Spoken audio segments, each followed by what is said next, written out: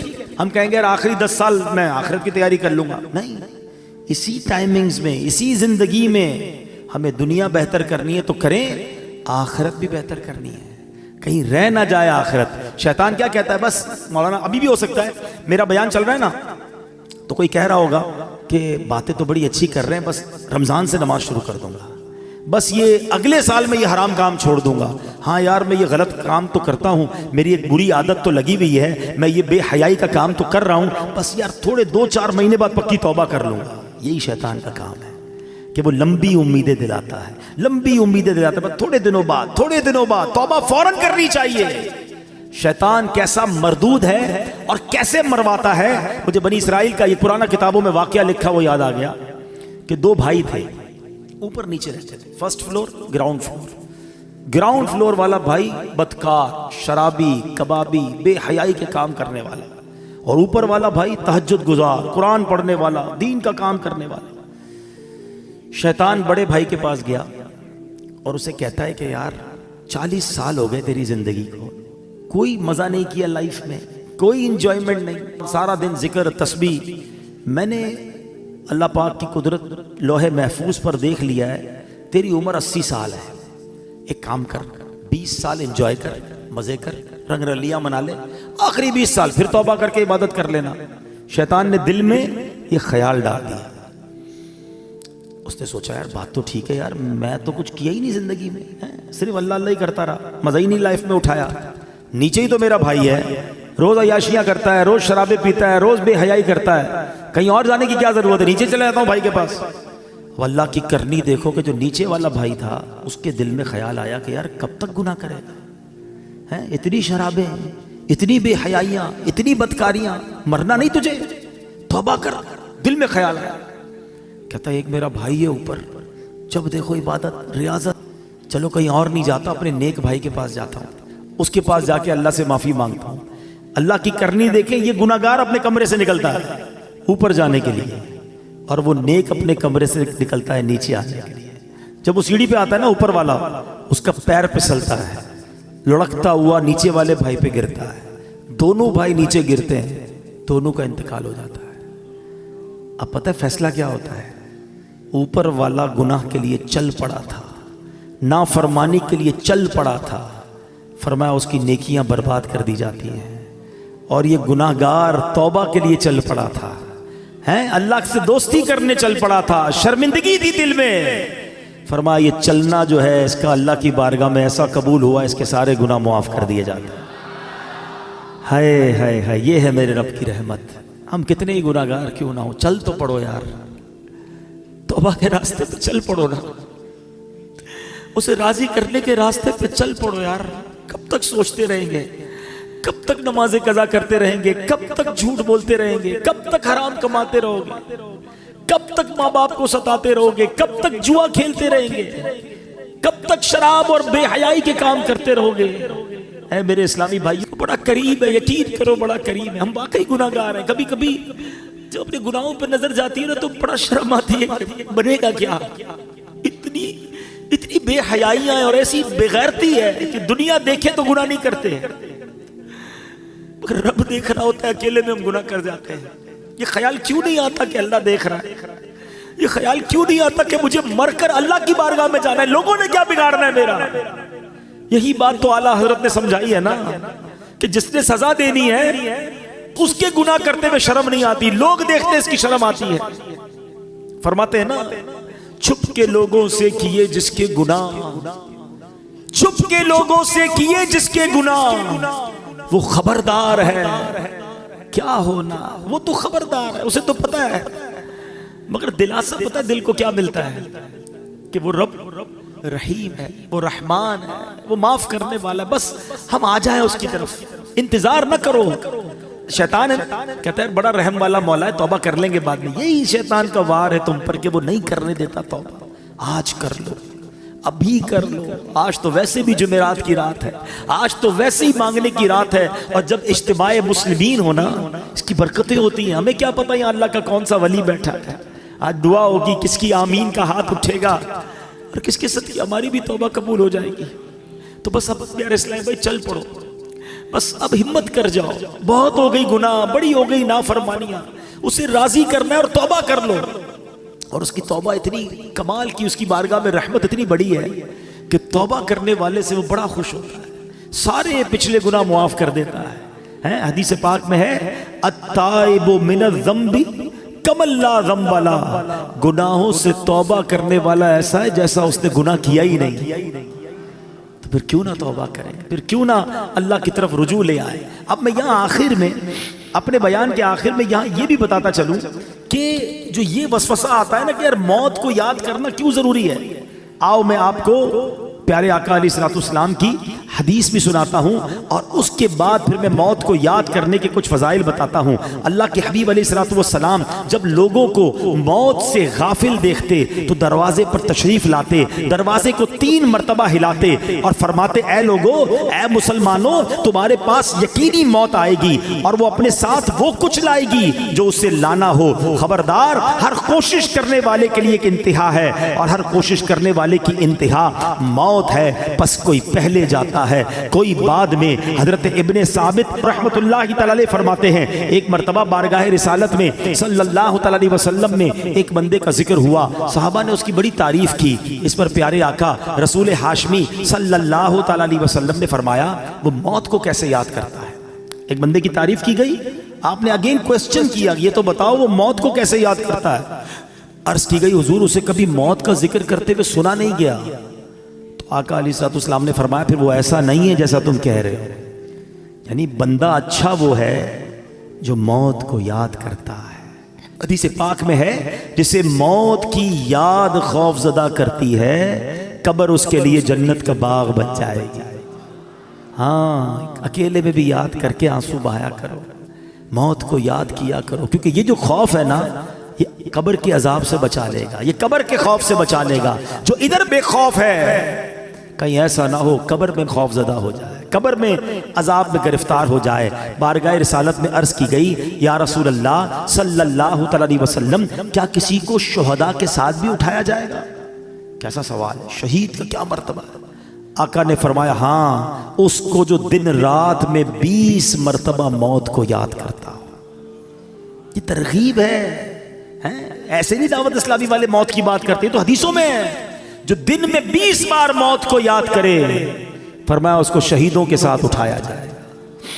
حضرت انس بن مالک رضی اللہ عنہ سے روایت ہے سرکار دو عالم صلی اللہ تعالی علیہ وسلم نے فرمایا موت کو کثرت سے یاد کیا کرو کیونکہ وہ گناہوں کو زائل کرتی ہے اور دنیا سے بے رغبتی پیدا کرتی ہے. حضرت سفیان ثوری فرماتے ہیں ہمیں ایک بزرگ نے یہ بات بتائی کہ حضور انور صلی اللہ تعالی علیہ وسلم نے ایک شخص کو وصیت کی کہ تم موت کو کثرت سے یاد کیا کرو, وہ تمہیں دوسرے غموں سے آزاد کر دے گی. اور غموں سے بچنا ہے نا تو موت کو یاد کیا کرو. حضرت دقاق رحمت اللہ تعالی علیہ فرماتے ہیں جو موت کو کثرت سے یاد کرتا ہے 3 باتوں کے ذریعے اسے عزت دی جاتی ہے, رسپیکٹ پاتا ہے. غور سے سنو, فرمایا اسے توبہ کی جلد توفیق ملتی ہے. موت یاد ہوگی تو بندہ توبہ کرے گا نا کہ یار مر جاؤں گا توبہ کر لوں. دوسرا اسے قناعت کی دولت مل جاتی ہے, تھوڑے پیسوں میں بھی خوش رہتا ہے, زیادہ حل میں مزید نہیں ہوتا کہ یار مرنا ہے اب اور کیا کروں گا, ورنہ یہ بھی آ جائے وہ بھی آ جائے, اس کا بھی چھین لوں اس کا بھی لوٹ لوں. وہ قناعت کی توفیق مل جاتی ہے کیونکہ موت یاد ہوتی ہے. تیسری بات فرمائی عبادت میں چستی نصیب ہوتی ہے. فرض پڑھ کر بھاگنے کا جی چاہ رہا ہے, یار آج سنتیں نہیں پڑھتا, یار موت آنے والی ہے سنتیں پڑھ لے گا. چلو یار اب تو چلوں, یار مرنا ہے نفل اور پڑھ لوں, مغرب ہے تو اوابین پڑھ لوں. تو یہ جو موت یاد ہوگی نا تو عبادت میں چستی نصیب ہوگی. تسبیح نکالے گا تو رکھنے کو جی نہیں چاہے گا, ایک اور پڑھ لیتا ہوں یار ابھی کبھی بھی مر سکتا ہوں, یہ قبر میں کام آئے گا, قبر میں نور بن جائے گا. تو توبہ آسان, عبادت آسان اگر بندہ موت یاد رکھے. اور فرمایا کہ جو موت کو بھلا دیتا ہے وہ اپوزٹ اس کے 3 باتوں میں گرفتار کر دیا جاتا ہے. توبہ میں تاخیر کرتا ہے, یار بعد میں کر لوں گا ابھی تو جوانی ہے, ابھی تو شادی بھی نہیں ہوئی ہے, ابھی کیا توبہ کروں, مزے کر لوں پھر اللہ اللہ کروں گا. کیا جوان مرتے نہیں شادی سے پہلے مرتے ہوئے نہیں دیکھا اپنے لوگوں کو, کبھی بھی جا سکتے ہیں. پھر فرمایا بقدرے ضرورت رزق پر راضی نہ ہونا، اور پیسے چاہیے اور پیسے چاہیے، کیونکہ موت تو بھول چکا ہے، حرام کماتا ہے، رشوت لیتا ہے، سود لیتا ہے، موت تو یاد ہی نہیں ہے۔ اور تیسرا فرمایا عبادت میں بھی سستی ہو جاتی ہے، بعد میں پڑھ لوں گا، اگلے جمعے سے نماز پڑھوں گا، رمضان سے نماز پڑھوں گا، اس سے پہلے مر گئے تو سوچئے موت کو یاد کرنا بہت سارے فائدے لاتا ہے۔ حضرت کعب الاحبار رحمت اللہ تعالی فرماتے ہیں جو موت کو پہچان لیتا ہے اس پر دنیا کے غم و مصائب آسان ہو جاتے ہیں۔ اے میرے پیارے اسلامی بھائیوں، امام حسن بصری رحمت اللہ تعالی فرماتے ہیں نبی پاک نے صحابہ کرام سے پوچھا کیا تم سب جنت میں داخل ہونا چاہتے ہو؟ یہی سوال میں آپ سے کر لوں، سارے کہیں گے نا کہ ہم جنت میں جانا چاہتے ہیں۔ صحابہ نے کہا حضور جی ہاں یا رسول اللہ صلی اللہ تعالی علیہ وسلم۔ تو اللہ کے حبیب نے فرمایا اپنی امیدوں کو مختصر کرو، موت کو آنکھوں کے سامنے رکھو اور اللہ پاک سے حیا کا حق ادا کرو۔ اللہ کرے کہ یہ باتیں ہمیں یاد رہیں، ہم اپنی موت کی تیاری کی کوشش کرتے رہیں اور تیار رہیں۔ میں ایک مشورہ دیتا ہوں، ہم میں سے کسی کے پاس گارنٹی ہے کہ وہ 1 سال زندہ رہے گا؟ 1 مہینہ، اچھا 1 دن، آج صبح تک کوئی زندہ رہے گا اس کی ہاتھ اٹھا دے۔ آگاہ اپنی موت سے کوئی بشر نہیں، سامان 100 برس کا ہے، پل کی خبر نہیں۔ اس کا مطلب ہمیں پتہ ہی نہیں کب مر جائیں، آج بھی مر سکتے ہیں نا، تیاری کب کرو گے؟ تیار رہنا پڑے گا، یعنی میں روزانہ ایسے جیوں کہ آج مر جاؤں پھر بھی اللہ راضی ہوگا، قبر جنت کا باغ بنے، ایسی لائف گزارنی ہے۔ تو ایسی لائف گزارنے کے لیے ہمیں اپنے شیڈول کو، اپنے لائف سٹائل کو بدلنا پڑے گا نا۔ ویسے بھی کراچی کے حالات ہمارے سامنے ہیں، ہمارے سامنے آئے دن کوئی حادثہ ہوتا ہے، خبر آتی ہے، ویڈیو آتی ہے کہ نوجوان دنیا سے چلا گیا۔ اللہ ہماری حفاظت فرمائے، ہماری جان، مال، عزت، آبرو، آل اور اولاد سب کی حفاظت فرمائے۔ لیکن ڈاکوؤں سے بچ گئے، چوروں سے بچ گئے، مرنا پھر بھی ہے، ہاں موت سے نہیں بچ سکتے، تیاری کر لو نا۔ تو آؤ مل کر آخرت کی تیاری کرتے ہیں۔ یقین کریں دعوت اسلامی سے بہت ساری وجوہات کی وجہ سے پیار ہے، مگر ایک پیار کی وجہ یہ بھی ہے کہ یار یہ کمال کا ماحول ہے، ہمیں پکڑ پکڑ کر آخرت کی یاد دلاتا ہے۔ ہم غافل ہو جاتے ہیں، کبھی رائٹ ہو جاتے ہیں، کبھی لیفٹ ہو جاتے ہیں، یہ پھر ہمیں ٹریک پہ لاتا ہے کہ کدھر جا رہے ہو۔ جنت کا راستہ تو یہ ہے، اللہ کی رضا کا راستہ یہ ہے، ایمان سلامت لے کر قبر میں جانے والا راستہ یہ۔ پکڑ لو اس ماحول کو، چھوڑا نہ کرو۔ یہ اسلائی پہ نظر آتے ہیں کچھ لوگ آگے پیچھے ہو جاتے ہیں، یا یہ پھر آئیں گے، پھر درس دیں گے، پھر مسجد میں لے جائیں گے۔ کدھر لے جا رہے ہیں تمہیں؟ تمہارے رب کے پاس لے جا رہے ہیں۔ اگر یہ کہتے ہیں مدنی قافلوں میں چلو، تو کیا قافلے میں جا کر آپ ہمارے امیر قافلوں کو 5-5 ہزار کا لفافہ دیتے ہو؟ اس کا کیا فائدہ ہے؟ وہ اس لیے بلاتا ہے کہ 3 دن آؤ، اللہ کے گھر میں رہ کے رب کو راضی کر لو، قبر کی تیاری کر لو، قبر روشن کر لو، ان کا شکریہ ادا کیا کرو، ان سے بھاگا نہ کرو۔ یہ تم سے محبت کرتے ہیں، یہ تمہیں بلاتے اس لیے ہیں کہ آؤ ہم مل کر اپنی آخرت روشن کر لیں۔ دنیا تو گزر ہی جانی ہے، 50 60 70 سال ختم ہونے والی۔ یار ہم میں سے کئیوں کے بال سفید ہو گئے، کتنا جیئیں گے یار؟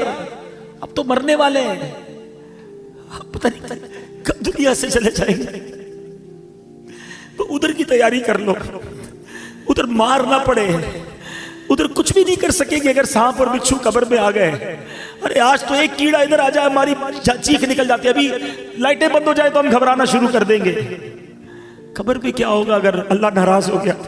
ان دعوت اسلامی والوں کا ساتھ دو، آیا کرو اجتماع میں، جایا کرو مدنی قافلے میں، درس ہو تو بیٹھ جایا کرو، نماز پڑھو تو نفل بھی پڑھ لیا کرو، تھوڑا قرآن بھی پڑھ لیا کرو، دور نہ جاؤ مسجدوں سے۔ اللہ بڑا کریم ہے، وہ رحیم ہے، گناہ گار ہے، وہ بخش دے گا، لیکن بس دوستی رکھو، اللہ کے دوستوں سے دوستی رکھو۔ آؤ میں بھی نیت کروں، آپ بھی نیت کریں کہ مرتے دم تک دعوت اسلامی کے ماحول سے وابستہ رہیں گے، پابندی سے ہفتہ وار اجتماع میں شرکت کریں گے انشاءاللہ، جب موقع ملے، جب موقع ملے انشاءاللہ مدنی قافلوں میں سفر کریں گے انشاءاللہ۔ اب بس آج پکی توبہ، بس اب گناہ نہیں کرنے، ہمت کرو۔ ہاں مجھے سب پتا ہے، مجھے کسی کو بتانے کی ضرورت نہیں، اور آپ کو بھی کسی کو بتانے کی ضرورت نہیں، آپ کو سب پتا ہے کون جھوٹ بول رہا ہے، کون حرام دیکھ رہا ہے، کون حرام کما رہا ہے، کون ماں باپ کو ستا رہا ہے، کون معاذ اللہ اپنے دوستوں کے ساتھ بیٹھ کر نشہ کر رہا ہے، سب کو پتا ہے۔